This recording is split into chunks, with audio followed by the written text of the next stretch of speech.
أعوذ بالله من الشيطان الرجيم. بسم الله الرحمن الرحيم. الحمد لله، الصلاة والسلام على رسول الله، ثم أما بعد. السلام عليكم ورحمة الله وبركاته. امام نووی رحمه الله در کتاب ریاض الصالحینش میگوید: باب ما یقوله عند النوم، یعنی باب در مسئله اوراد و ذکرهایی که پیش از خواب گفته می شوند. پس این باب را ما و شما درس گذشته شروع کردیم که امام نووی رحمه الله در زیر این باب یک آیت و چندین حدیث را برای ما و شما تقدیم می کند. پس درس گذشته ما و شما این یک آیت این باب را گرفتیم و درس امروزه امان از حدیث های این باب آغاز می‌یابد. امام نووی رحمه الله در اولین حدیث این باب، حدیث 1457 کتاب ریاض الصالحینش میگوید: و عن حذیفة و ابی ذر رضی الله عنهما ان رسول الله صلی الله علیه و سلم كان اذا اوى الى فراشه قال، یعنی که از حذیفه رضی الله عنه و همچنین از ابو ذر رضی الله عنه، الله از هر دویشان راضی باد، هر دو اینها روایت کرده میگویند که ان رسول الله صلی الله علیه و سلم، هر آینه رسول الله صلی الله علیه و سلم، کان اذا اوى الى فراشه قال، یعنی هنگامی که به رخت خوابش میرفت رسول الله صلی الله علیه و سلم میگفتند که بسمک اللهم احیا و اموت، یعنی به نام تو ای الله ما زنده میشویم و ما میمیریم.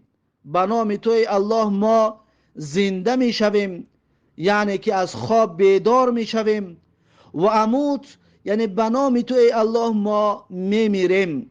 رواه البخاری، و این حدیث را امام بخاری رحمه الله روایت کردگی است. پس احیا و اموت، زنده میشویم و میمیریم، یعنی زنده شدن کوچک، زنده شدن خرد، زیرا اینکه زنده شدن صغرا داریم و زنده شدن کبرا داریم. زنده شدن صغرا این از خواب بیدار شدن هست و زنده شدن کبرا این بعد از مرگ دویم باره زنده شدن هست برای جواب دادن سوالات. و همچنین مردن صغرا و کبرا داریم. مردن صغرا این خواب کردن است، وقتی که انسان خواب می شود گویا که مرده است، و مثل مردن هست، چطوری که الله هم در سوره زمر آیت 42 می فرماید که الله یتوفی الانفس حین موتها، یعنی الله جل جلاله است که میگیرد جانها را در هنگام مرگشان. وقتی جان تسلیم کردن الله جل جلاله جان مردم را میگیرد. والتی لم تمت فی منامها، و همچنین آن جانهایی که، آن نفسهایی که نمردند در هنگام خوابیدنشان الله جانهای اونها را میگیرد. و همچنین آن نفسهایی که نمرده است، زنده هستند، در هنگام خوابشان فی منامها، یعنی در هنگام خواب کردن اون نفسها الله جانهای اونها را میگیرد. پس خواب کردنم یکی از شاخه های مرگ است که در پیش انسان چی رخ میدهد، چی واقعه می شود، انسان خبر نمییابد. و همچنین الله سبحانه و تعالی در سوره انعام آیت 60 میگوید: و هو الذی یتوفاکم باللیل و یعلم ما جرحتم بالنهار، یعنی اون الله هست که جانهای شما را میگیرد. یتوفاکم باللیل یعنی جانهای شما را میگیرد در شب، یا میمیراند شما را در شب. یعنی این میراندن صغرا هست، میراندن خرد، یعنی مردن میدهک کوچک که ما هر شب یا هر وقتی که خواب میشویم این هم یک شاخه از مرگ است. یتوفاکم باللیل، میگه شما را میمیراند در شب، یعنی میخواباند. و یعلم ما جرحتم بالنهار، و الله میداند آنچه که شما انجام میدهید در روز. در روز هر چیزی که انجام میدهید الله سبحانه و تعالی از آن با خبر هست. پس در این دو آیت الله سبحانه و تعالی مردن را تقسیم کرد، یعنی در این دو آیت مردن کوچک را، مردن صغرا را بیان کرد که این خواب کردن است.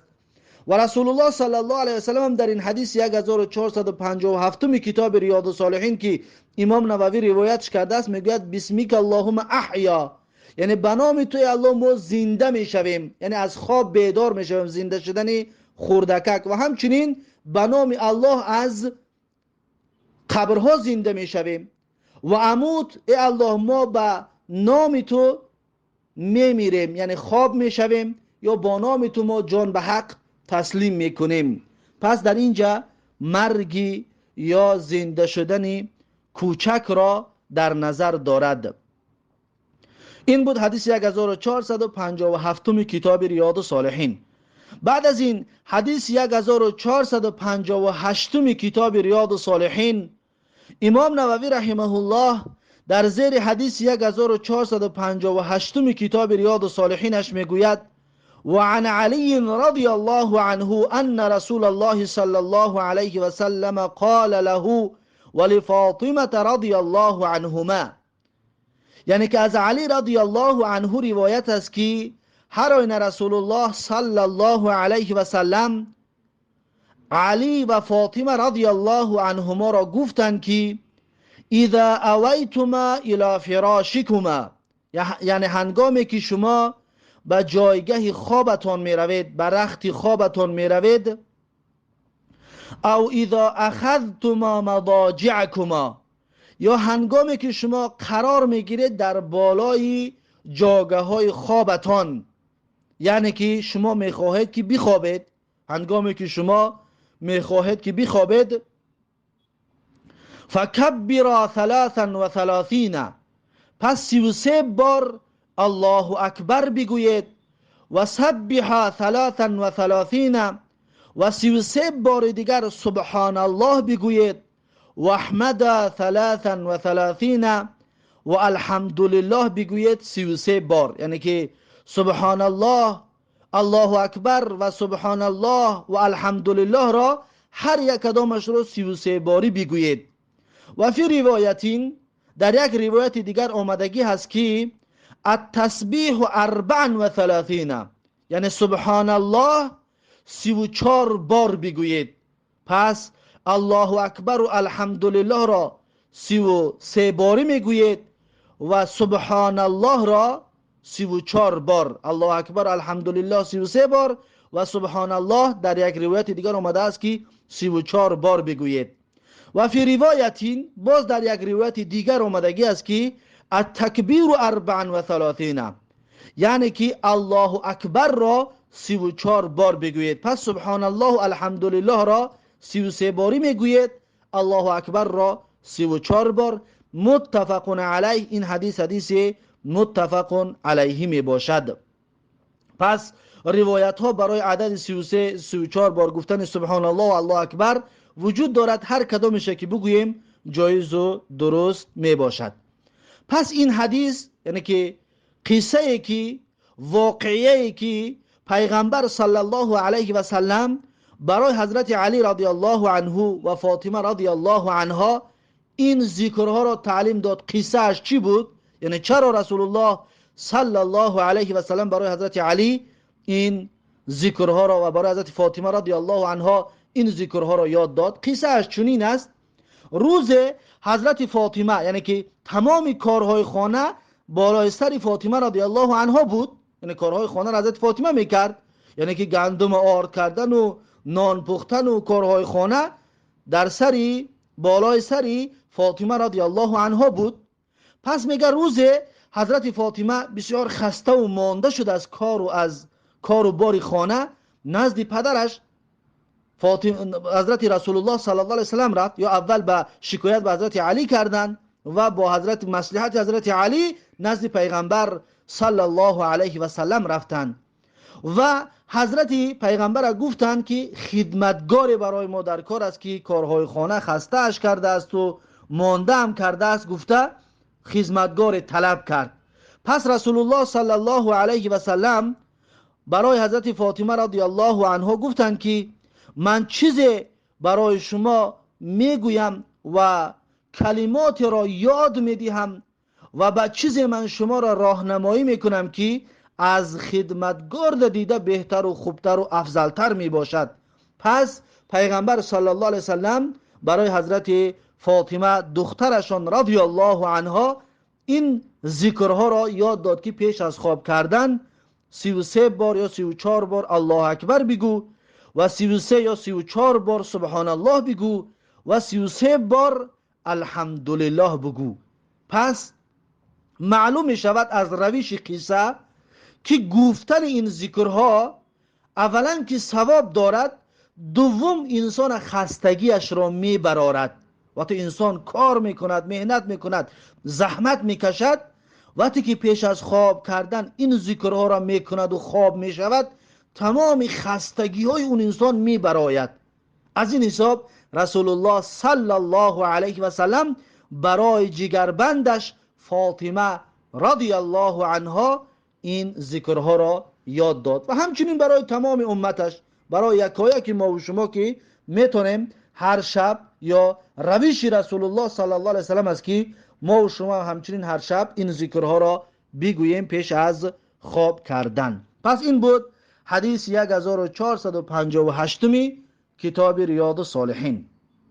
بعد از این حدیث 1459 کتاب ریاض الصالحین، امام نووی رحمه الله در زیر حدیث 1459 کتاب ریاض الصالحینش میگوید و عن ابی هریره رضی الله عنه قال، یعنی از ابو هریره رضی الله عنه روایت است که گفت قال رسول الله صلی الله علیه و سلم، میگوید که رسول الله صلی الله علیه و سلم فرمودند که اذا اوى احدكم الى فراشه، یعنی هنگامی که یکی از شما به جایگاه خوابش رفت، به بالای رخت خوابش رفت، پس میخواهد که خواب کند، فلینفض فراشه بداخلة ازاره.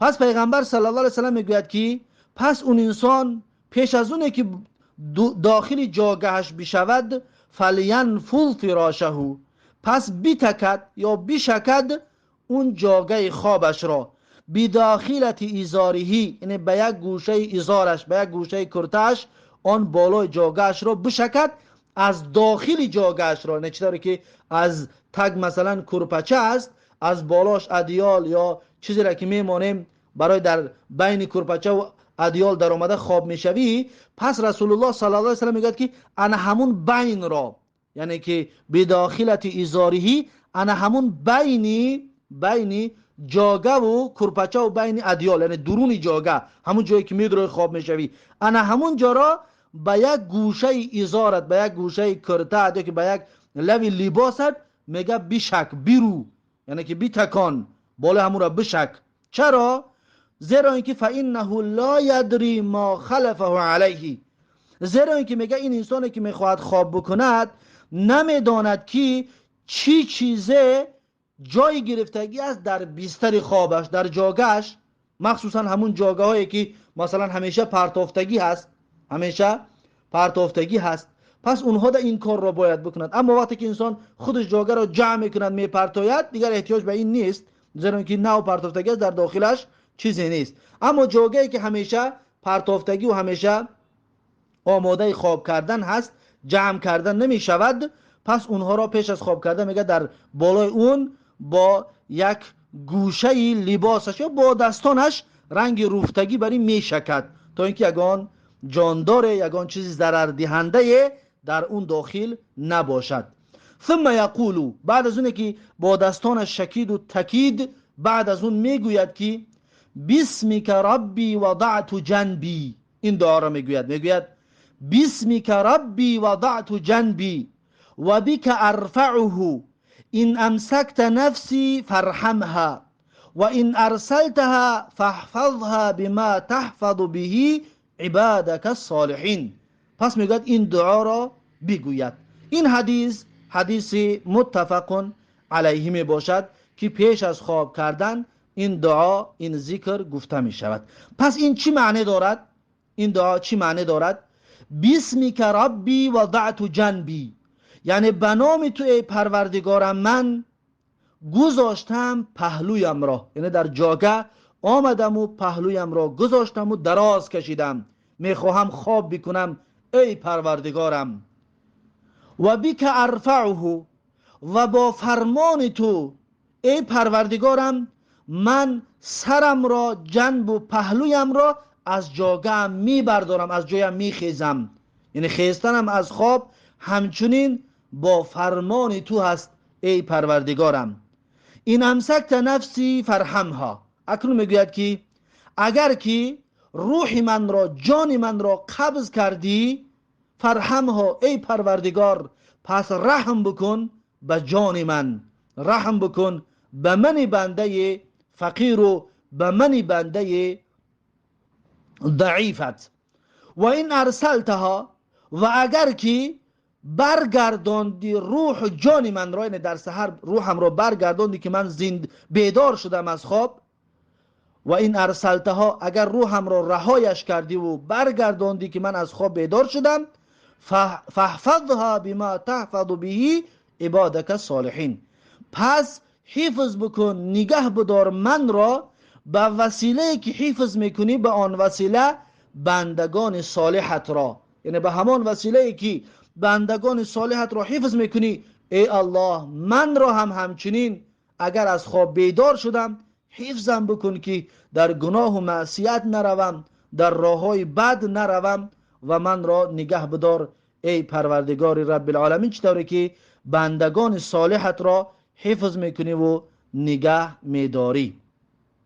خب این بود معنای دعا و این از حدیث 1459 کتاب ریاض الصالحین. بعد از این حدیث 1460 کتاب ریاض الصالحین، امام نووی رحمه الله در زیر حدیث 1460 کتاب ریاض الصالحینش میگوید و عن عایشه رضی الله عنها، یعنی از عایشه رضی الله عنها روایت است، ان رسول الله صلی الله علیه و سلم کان اذا اخذ مضجعه نفث فی یدیه. از حضرت عایشه رضی الله عنها روایت است هر آینه رسول الله صلی الله علیه و سلم هنگامی که در بالای جایگاهش قرار می گرفت، هنگامی که میخواست که خواب بشود، نفث فی یدیه، میدمید در دو دستانش، یعنی پوف شوف میگفت یا پوف میگفت در دو دستانش. و قرع بالمعوذاتی، و میخواند در اون دستانش، یعنی که اول معوذات را، یعنی قل هو الله احد، قل اعوذ برب الفلق، قل اعوذ برب الناس را میخواند و در دستانش شوف میکرد، در دستانش میدمید. و مسح بهما جسده، و میکشید همین دستانش را بر جسدش، یعنی که همین دستانی که شوف گفته است بعد از خواندن معوذات قل هو الله احد، قل اعوذ بالفلق و قل اعوذ برب الناس، پس همین را میگه در بدنش میشکید، همین دستانش را در بدنش میشکید پیش از خواب کردنش. این حدیث متفق علیه می باشد. و فی روایت لهما، و همچنین در یک روایت دیگری که در بخاری و مسلم همچنین آمدگی هست، ان النبی صلی الله علیه و سلم کان اذا اوى الى فراشه کل لیلة جمع کفیه. میگوید که هنگامی که رسول الله، هر آینه رسول الله صلی الله علیه و سلم وقتی که به جاگه خوابش میرفت، به رخت خوابش میرفت، کل لیلة، یعنی هر شب عادتش همین بود، هر وقتی که خواب کردن میشد عادتش همین بود که جمع کفیه، جمع کرد دو کفی دستانش رو، چطوری که در دعا کردن دستا را ایش در ایش میچسبونیم و کفی دستا را باز میگیریم، رسول الله صلی الله علیه و سلم میگه همین خیلی دستاش جمع میکرد، کفی دستانش را به یکدیگر میچسباند. ثم نفث فیهما، بعد شوف میگفت یا پوف میگفت، میدمید در همین کفی دستانشان. فقرع فیهما، پس میخواند در دستانش، در هر داف پوف گفتن، شوف گفتن یا در هر داف دمیدن، رسول الله صلی الله علیه و سلم میخواند که قل هو الله احد یکم، و قل اعوذ برب الفلق دوم، و قل اعوذ برب الناس سیوم. هر سه این را میخواند و در دستانش شوف میکرد. ثم مسح بهما ما استطاع من جسده، بعد میشکید همین دو دستانش را، ما استطاع من جسده یعنی چی اندازه تواند از جسدش، یعنی به اندازه تواناییش در جایی که دستانش میرسید همین دستانش را میشکید. یبدأ بهما علی رأسه، یعنی شکیدن بدنش را از سرش شروع میکرد، اول سرش را میشکید. و وجهه، بعد رویش را میشکید.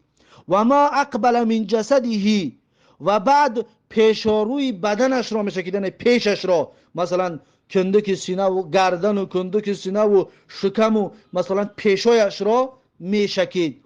یفعل ذلك 3 مرات، همین کار را رسول الله صلی الله علیه و سلم 3 بار انجام میدادند. این حدیث متفق علیه است.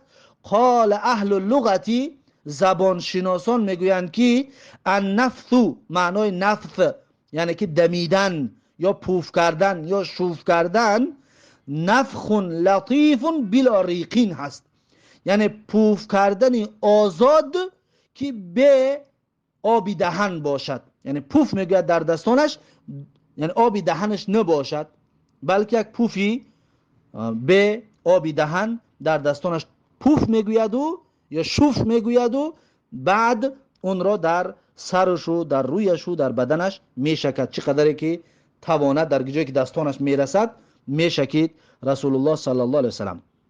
پس طریق خواندن و شکیدن این چی طور است؟ یعنی که دستانش را میگیرد، دستانش را، کفی دستانش را جمع میکند کمه و اینش را در اینش میرساند به مثل دعا کردن، اما انگشتانش را جمع میکند به طرف خودش کمه. بعد شروع میکند، اول قل الله احد میخواند، بعد از اون قل اعوذ برب الفلق، بعد قل اعوذ برب الناس را و در همون کفی دستش شوف میکند، در بدنش میشکد. باز دویم باره همین کارا میکند، باز شوف میکند، در بدنش میشکد. باز سیوم باره همین کارا میکند، همین 3 سوره را میخواند و شوف میکند، در بدنش میشکد. یعنی که 3 بار این کار را انجام میدهد.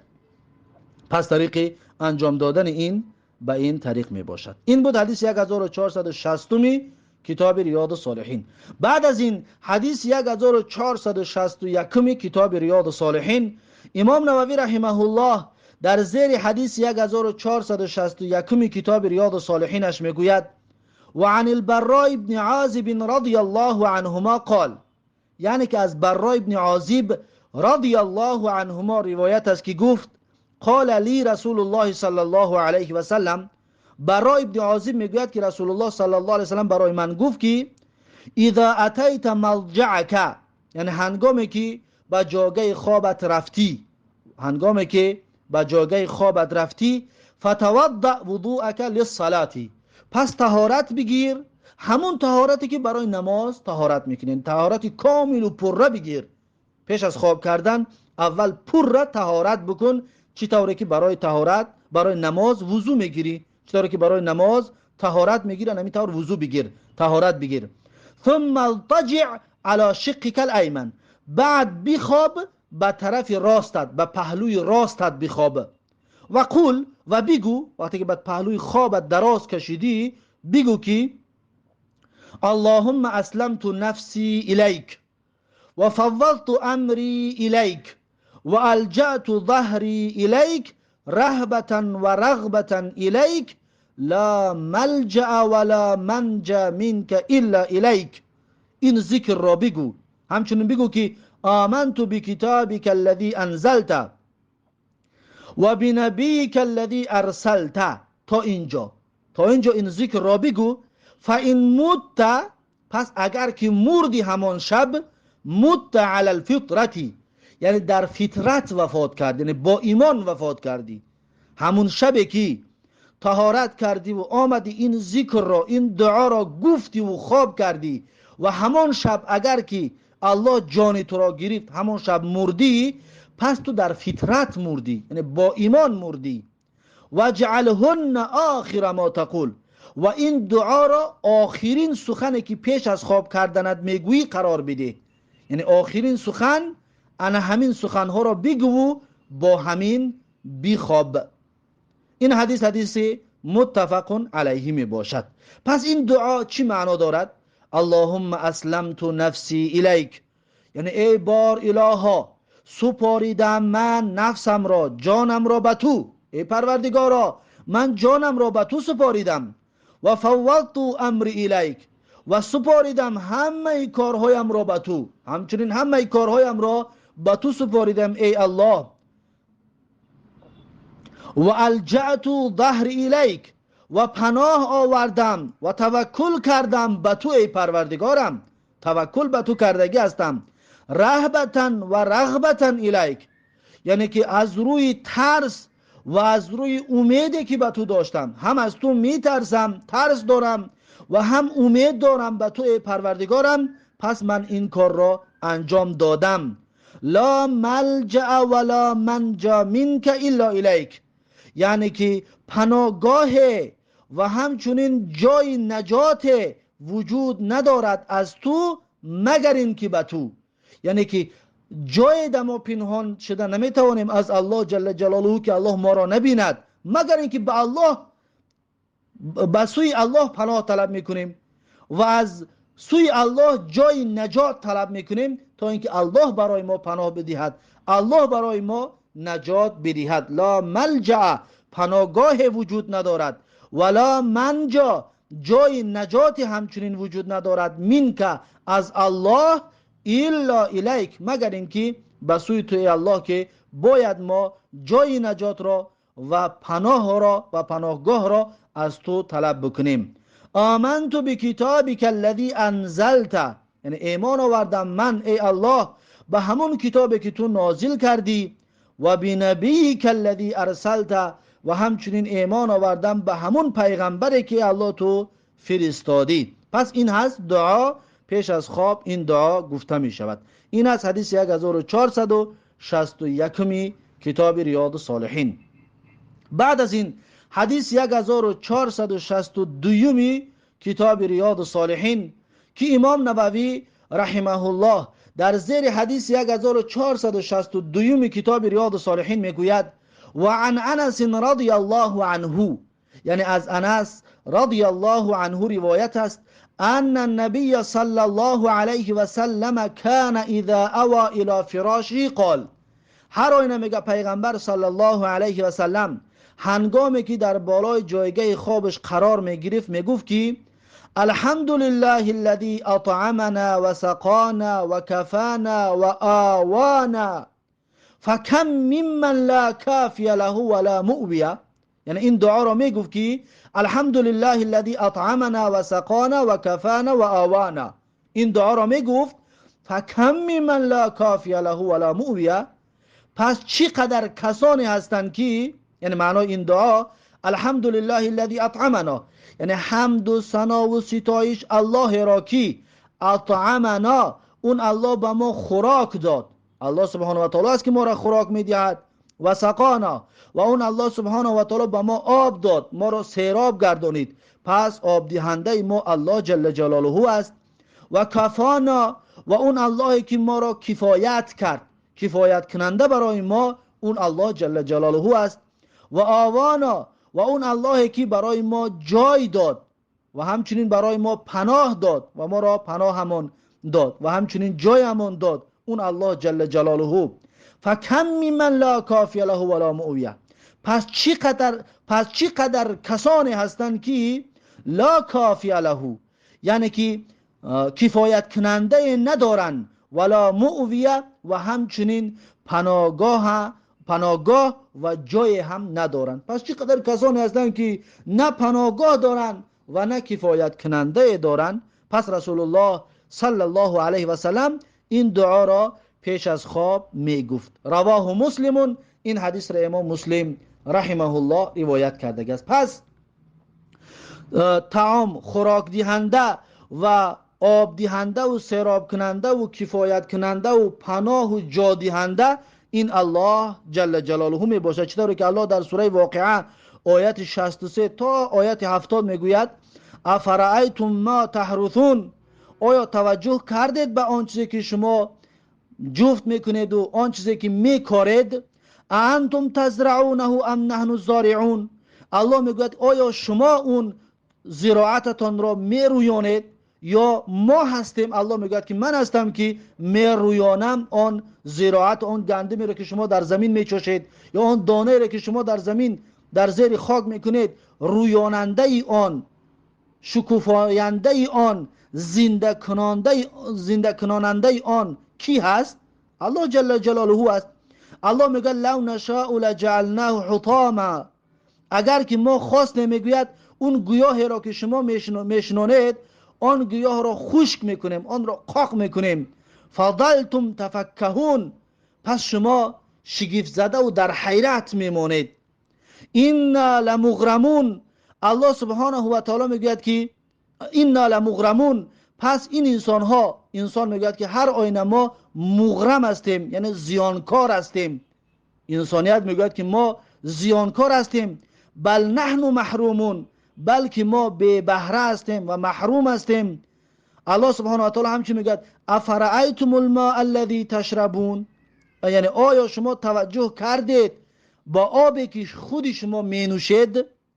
انتم انزلتموه من المزن ام نحن المنزلون، یعنی آیا شما اون آب رو از ابرها به پایان آوردید یا الله میگه که ما اون آب رو از ابرها به پایان آوردیم؟ لو نشاء لجعلناه اجاجا، الله سبحانه و تعالی میگه اگر که ما بخواهیم اون آب را اجاج میگردونیم، یعنی تلخ و شورش میگردونیم.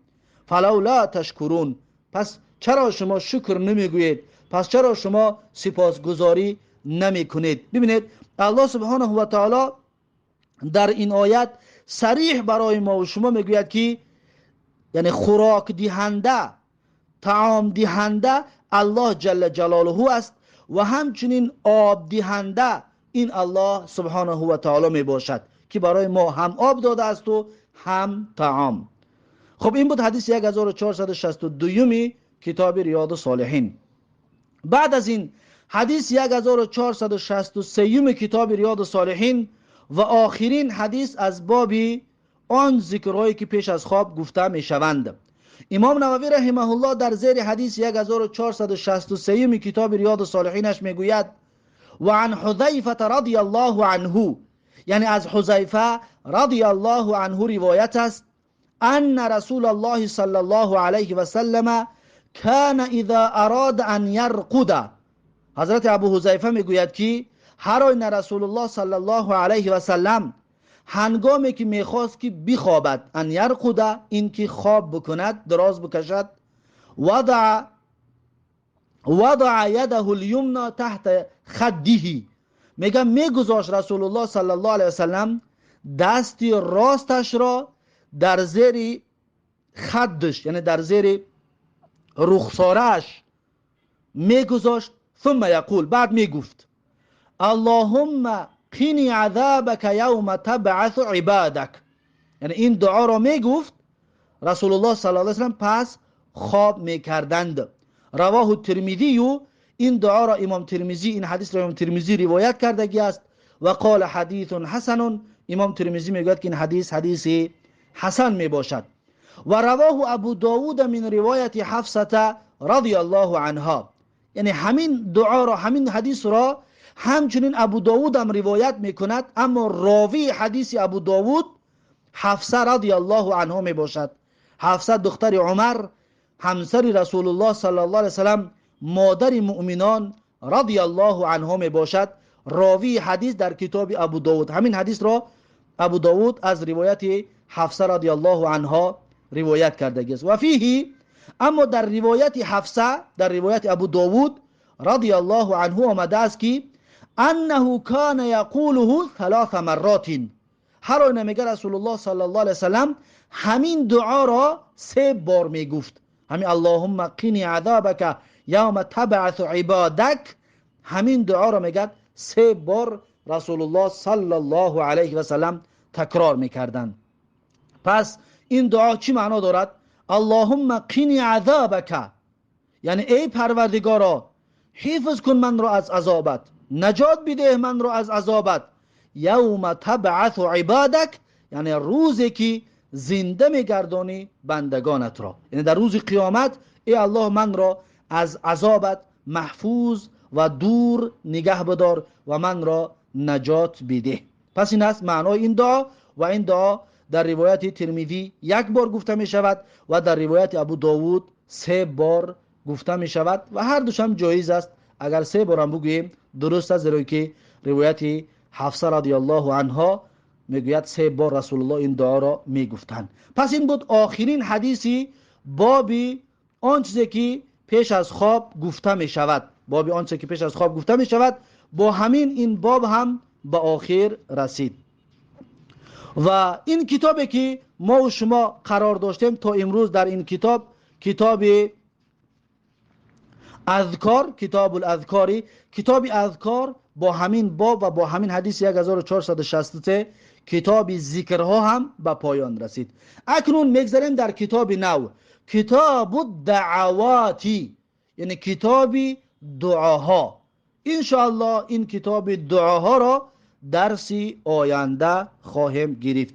چی دعاها، در کدام حالت دعاها و دعاهایی که وجود دارد، اونها را انشاءالله درس آینده شروع خواهیم کرد. پس این بود درس امروزمون و با همین درس امروزه را به پایان میرسونم و تا درس آینده الله حافظ و مددگار. بارک الله فیکم و جزاکم الله خیرا و السلام علیکم و رحمت الله و برکاته.